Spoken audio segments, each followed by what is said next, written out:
If something was quietly stealing your memory, not with alarms, not with breaking headlines, but in tiny forgettable fragments you might not notice until one day you look up and you can't quite remember who you were trying to become. This isn't the kind of warning you hear on the news. It's not loud, it's not violent. It's a slow fade, a blur, a background hum so persistent you stop hearing it.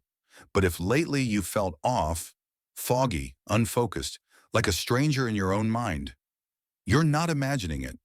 And you're not alone. This isn't a global crisis. It's a personal one.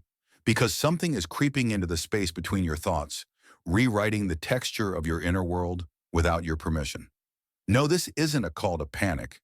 It's a whisper in the static, an invitation to notice what you've been trained to ignore.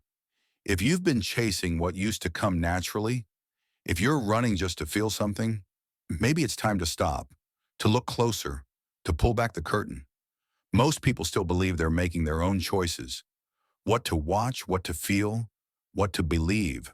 They think their content reflects their values, their identity, their truth. But what if it's the opposite? What if who you think you are has been slowly shaped by something you never chose? That's the quiet truth of the digital age. Your choices aren't born from freedom, they're born from design. Algorithms don't just observe you, they predict you. They know when you're tired, lonely, aching for meaning, and that's when they strike, not to help you, but to mold you. You're not being shown the world. You're being shown a version of it, fragmented, filtered, designed to keep you reactive. Because the more you react, the more data they collect. And the more data they collect, the more programmable you become. You stop being a person with agency. You become a loop, a series of emotional triggers that can be harvested. This isn't personalization, it's quiet architecture. They're not just showing you what to see, they're narrowing who you're allowed to become. Artificial intelligence doesn't wait for you to figure out who you are. It quietly decides which paths are visible to you at all, which voices you'll hear, which stories will shape your beliefs. It doesn't need to lie. It just needs to limit. Your reality is no longer born from your choices. It's delivered to you, curated, optimized, monetized. And the most dangerous part? You don't feel it happening because it sounds like you, it feels like you, but it isn't you, so you drift. Not because you're lazy, but because the current is invisible. What feels like a habit is actually a hook. What looks like freedom is a script. You are not just scrolling content. You are being scrolled by it. This isn't just manipulation. It's a quiet dismantling of the self, of instincts once sharp, of convictions once bold. And none of it asked for your permission. You were only nudged. Now you are being led, not by purpose, not by truth, but by code. Code you'll never read, running silently beneath your days. And by the time you try to wake up, you may not remember what it felt like to choose freely at all. This isn't just erosion of memory, it's erosion of meaning. You don't wake up and feel changed. You stop noticing. You no longer feel curious. You no longer feel much at all. Your thoughts become echoes. Your feelings become muted.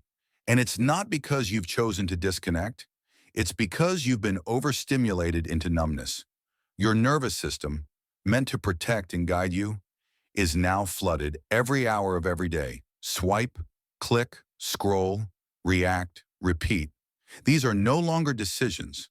They are compulsions. Each tap chips away at your interior life, and eventually it starts to show. You feel restless without reason, or you feel nothing at all. You swing between apathy and anxiety without understanding why. You can't sit in silence. You reach for your phone during every pause, not because you need it, but because stillness now feels unbearable. That's not weakness. That's your overstimulated mind begging for peace it no longer knows how to find. You're burning, but the flames are invisible. Modern neuroscience confirms this. Without long stretches of undistracted focus, your brain can't encode memory properly. Experiences pass through you, but they don't stay. They don't root. They vanish like vapor. Your life begins to feel like it's being written in disappearing ink.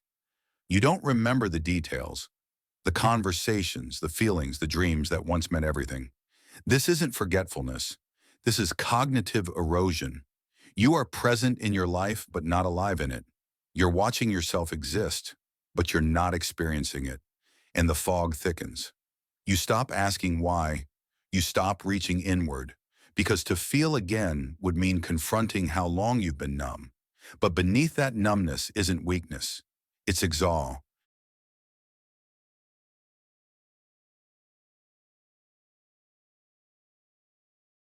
Your system is overloaded but underintegrated.